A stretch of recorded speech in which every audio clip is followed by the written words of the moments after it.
আমার নাম আলফিনা। আমাদের মোকাবেলার বিষয়বস্তু হলো পীরের দরবার।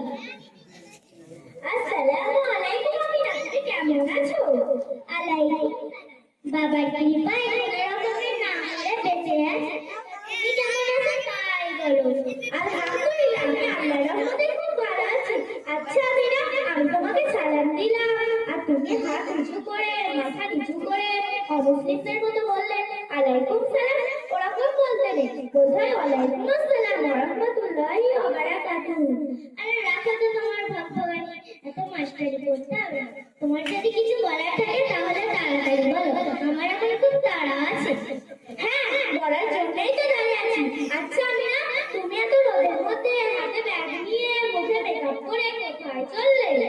কেন তুমি জানো না আজকে শুক্রবার, তাই আমি এই তেল এই পানি নিয়ে পীরের রওজায় যাচ্ছি।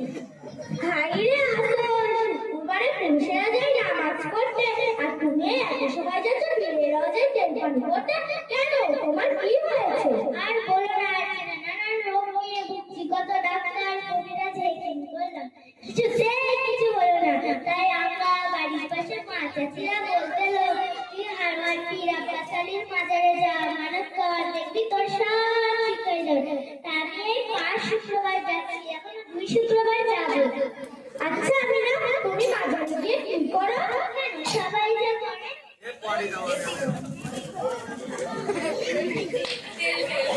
এই ফুল এই পানি এই তেল নিয়ে গিয়ে বাবার কাছে বললো, বাবা তোমার কাছে রোগ নিয়ে এলুম, তুমি তো দিয়ে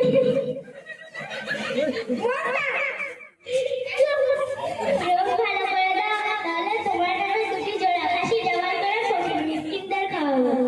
নাউজুবিল্লাহ, তুমি এসব আব্দুল বাতুল পীর বলছো? আরে আমি আব্দুল বাতুল বলছি মানে? এই তো তুমি এখনই বললে বাবার কৃপায় কোনো রকম না মরে বেঁচে আছি। বাবা তুমি আমার রোগ ভালো করে দাও, তুমি এসব কেন বলছো? যা পারলুম তাই বলুন, যাতে তুমি নাউজুবিল্লাহ বলো আর যা পারো তাই বলো। এটাই তো তুমি ভুল করছো। 100 ভাগের মতো 100 ভাগ সত্য হলো একমাত্র রোগ ভালো করার মালিক হলেন মহান আল্লাহ তাআলা, পীর বাবা কেউ না। সেই জন্যই তো আমি তোমাদের মতো বড় খেলারি মেয়েদের সহ্য করতে পারি না। তুমি কিন্তু আমার পীর বাবাকে অপমান করছো। আস্তাগফিরুল্লাহ আমিনা, তুমি আমাকে ভুল ভাবছো। আমি পীর সাহেবদের অপমান করছি না। নিঃসন্দেহে তারা আল্লাহর প্রিয় বান্দা, আমি তাদের যথাযথ সম্মান করি। তবে এই নয় যে কোনো পীর সাহেবের ক্ষমতা নেই যে লোক ভালো করা কিংবা সন্তান সন্ততি দেওয়া। আল্লাহ পাক কোরআনে বলেছেন, ইন্না শিরকা লা যুলমুন আযীম। তার মানে অর্থাৎ আল্লাহ তাআলার সাথে জুলুম করা হলো শিরক। আর এর থেকে বড় গুনাহ, আর এর থেকে সব ঈমান আমার নষ্ট হয়ে যায়।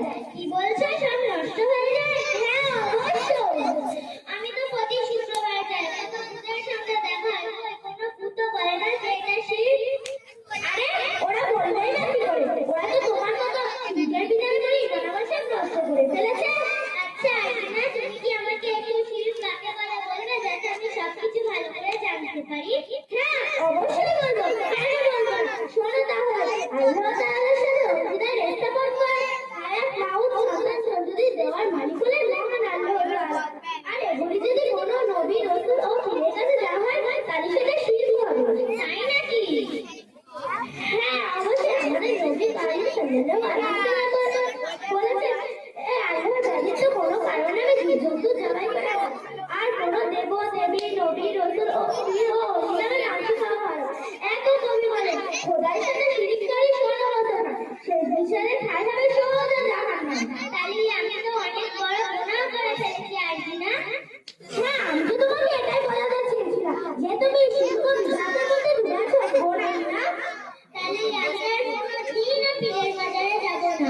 আমি যদি জানতাম এটা শিরক, তাহলে কোনোদিনও যেতাম না। আমি প্রতিজ্ঞা করলাম যে রোগ নিয়ে মরে যাবো, তাও ভালো, কোনোদিন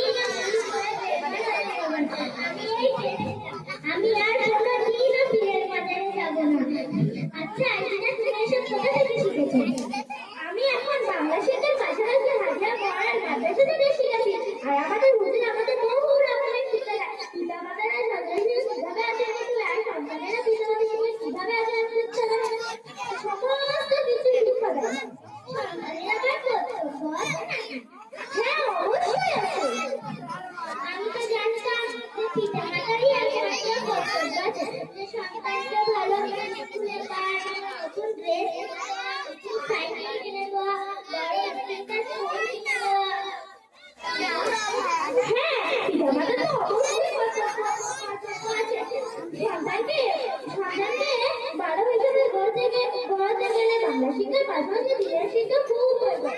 আর সন্তানদের কর্তব্য হলো পিতামাতার থেকে নরম ভাবে তারপরে আর তাদের অন্তর থেকে এক ইঞ্চি পরিমাণ কষ্ট না দেওয়া।